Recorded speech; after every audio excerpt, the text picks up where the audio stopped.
वैदिक ज्योतिष में द्वादश राशियों को मुख्यतः 4 वर्गों में बांटा गया है। ये वर्ग हैं अग्नि तत्व राशियां जिसमें मेष, सिंह तथा धनु राशि आती है।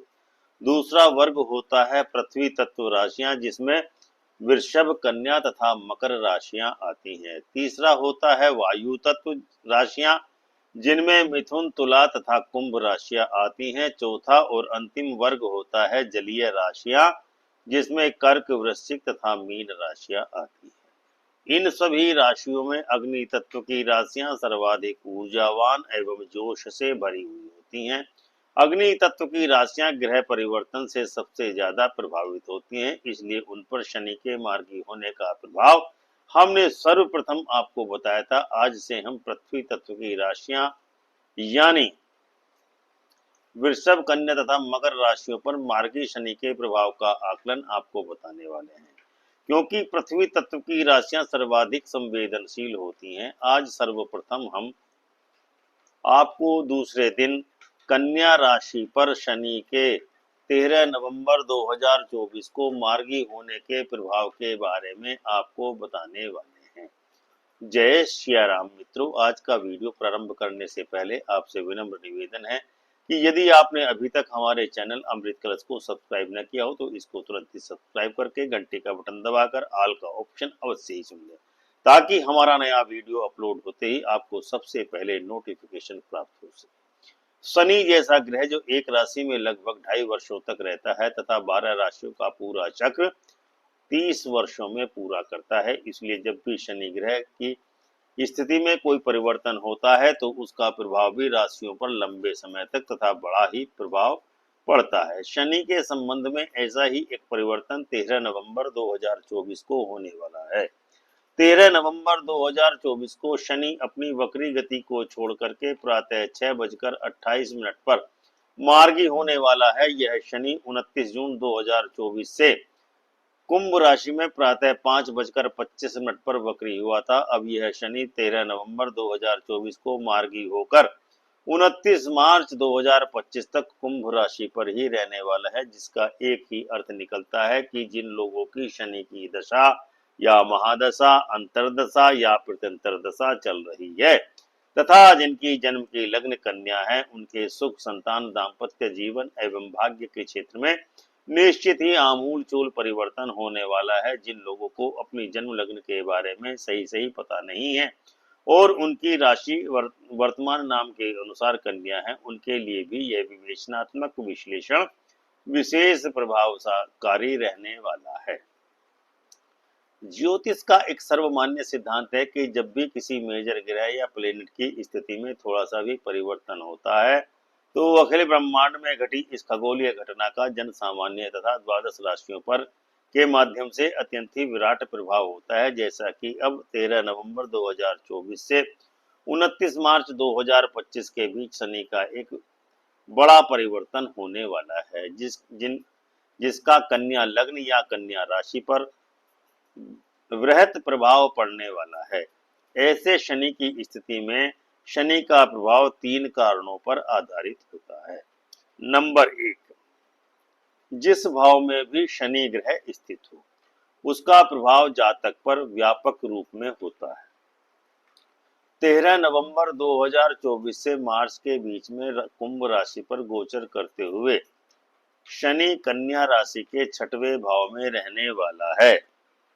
6वां भाव मुख्यतः रोग, शत्रु, व्यसन, चोट, घाव, एक्सीडेंट, बीमारी, मानसिक असंतुलन, माता का दुर्भाग्य, पुत्र एवं भाई का दुर्भाग्य तथा ऋण का विशेष कारक भाव माना जाता है। इस बारे में षष्ठ भाव से विचार किया जाता है।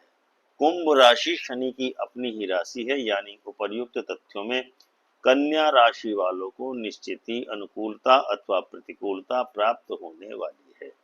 नंबर 2, जिस भाव का भी स्वामी यह शनि होगा उस भाव पर भी शनि का व्यापक प्रभाव होता है।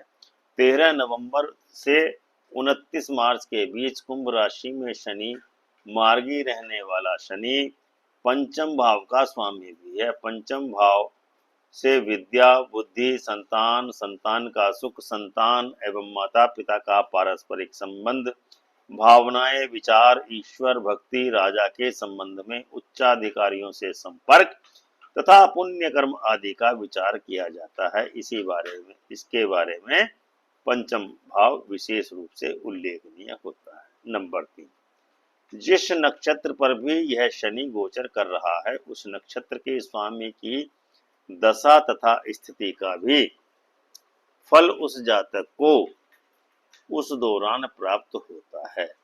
13 नवंबर को शनि शतभिषा नक्षत्र पर मार्गी होगा। शतभिषा नक्षत्र के स्वामी राहु हैं, जिसके साथ शनि के मित्रवत संबंध हैं और इस समय राहु मीन राशि में चल रहे हैं और शनि की राशि कुंभ राशि से अगली राशि मीन में विराजमान है। राहु को छाया ग्रह माना जाता है, जिसके बारे में कहा जाता है कि जैसी छाया वैसी ही माया, यानी राहु अब बृहस्पति के रूप में ही अपना परिणाम या प्रभाव देने वाला है। बृहस्पति चतुर्थ भाव तथा सप्तम भाव का स्वामी है, अतः कन्या राशि का चतुर्थ और सप्तम भाव सक्रिय हुआ माना जाएगा। इसके अलावा बृहस्पति नवम भाव में बैठा हुआ है, अतः कन्या राशि वालों के लिए नौवां घर भी सक्रिय माना जाएगा। पंचम एवं षष्ठ भाव का स्वामी स्वयं शनि है, अतः कन्या राशि का पंचम एवं षष्ठ भाव भी सक्रिय माना जाएगा। अब हम आपको भाव के अनुसार कन्या राशि का फल बताते हैं। चतुर्थ भाव, पहला चतुर्थ भाव आपका चौथा भाव सक्रिय है। आपके चतुर्थ भाव में बृहस्पति की राशि है तथा नवम भाव में शुक्र की वृषभ राशि है। चौथे भाव की धनु राशि में शुक्र बैठा है और नौवें भाव में शुक्र की राशि में बृहस्पति बैठा है, जो ग्रह परिवर्तन या क्षेत्र परिवर्तन योग बना रहा है। अतएव आपके चौथे भाव में शुक्र और नवम भाव में बृहस्पति का फल, उत्तम फल आपको प्राप्त होने वाला है।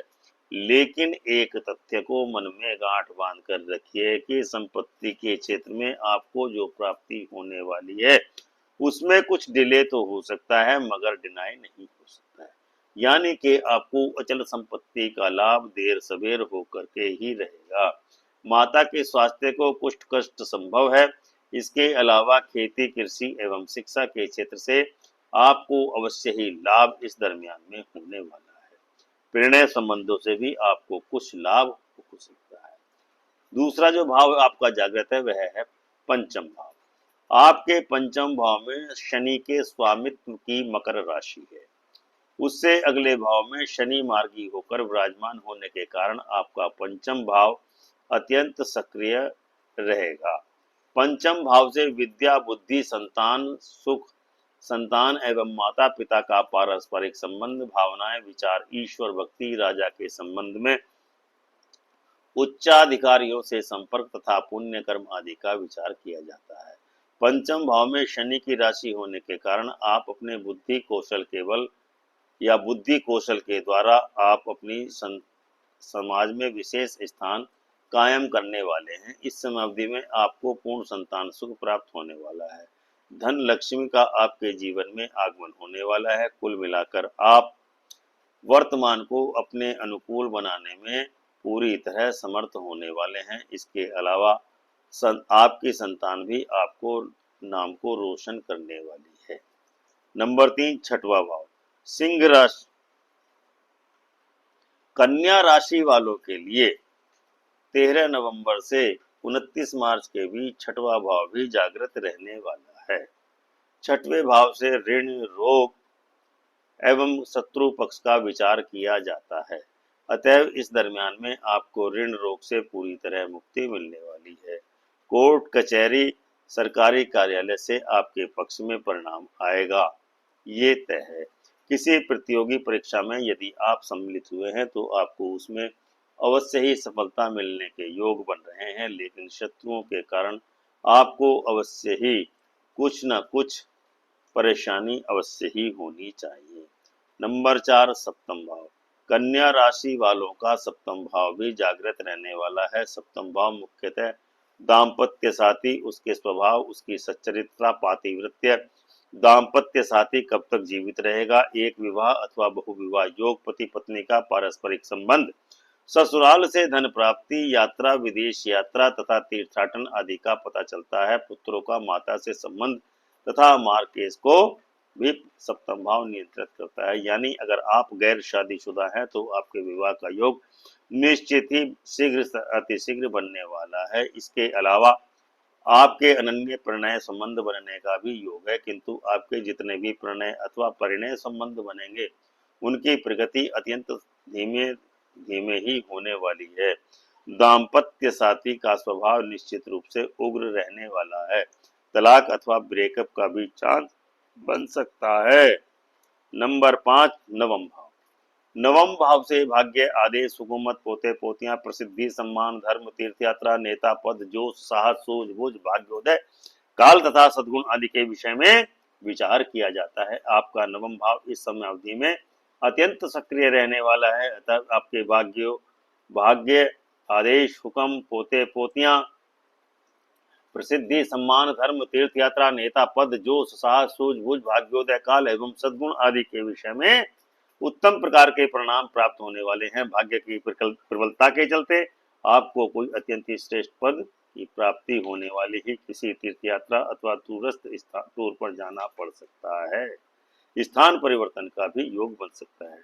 यदि इन सभी परिणामों के मिलने में आपको कोई परिवर्तन या दिक्कत आ रही है तो यह जान लीजिए कि आपके गोचर में नहीं वरन आपकी कुंडली के ग्रह में अवश्य ही कुछ दोष है, जिसका निदान किया जाना जरूरी है। इसके लिए आप किसी योग्य ज्योतिषी या पंडित से सलाह ले सकते हैं।